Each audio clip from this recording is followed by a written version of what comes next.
High বন্ধুরা, তোমরা তো অনেকেই জানো যে আমাদের বাড়িতে ফল সিলিং হচ্ছে। ফল সিলিং এর কাজ মোটামুটি হয়ে গেছে, শুধু লাইট লাগাতে হবে। আর এই দেখো দাদা বিকেল বেলায় লাইট নিয়ে চলে এসেছে। 3 রকমের লাইট, একটা হচ্ছে যে বোট দেখতে পাচ্ছ এরকম লাইট, আর দেখো এক এক করে দাদা জেলে জেলে দেখছি কিরকম লাগছে। দাদা হঠাৎ করে বিকেলবেলা লাইট গুলো নিয়ে চলেছে, তখন আমরা ঘুমাচ্ছিলাম, ওই জন্য আমার অবস্থা একটু খারাপ ছিল, মানে সাজতে সময় পাইনি আর কি। যাই হোক, এই দেখো এরকম ফল সিলিংটা কাজ হয়েছে।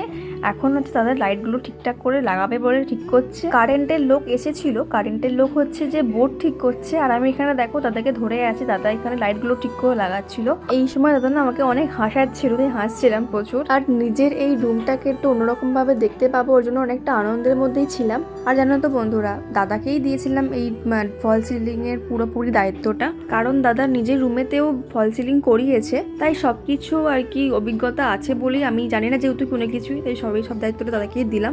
সত্যি বন্ধুরা, এই সময় আমি অনেকক্ষণ ধরে ওয়েট করেছিলাম যে কখন আমার ঘরটা আলোর সাজে সেজে উঠবে। এই স্বপ্নটা আমি অনেকদিন আগেই থেকেছিলাম, যাই হোক ফাইনালি পূরণ হচ্ছে। আর দেখতে পাচ্ছ ওই বোর্ডটা চেঞ্জ করা হবে। তারপরে দেখো সবাই মিলে কাজে লেগে গেছে, সঙ্গে আমার মাও হেল্প করছে। আর সত্যি বলতে গেলে বন্ধুরা, মায়ের মুখে হাসি দেখে না আমার নিজের প্রচুর আনন্দ হচ্ছিল।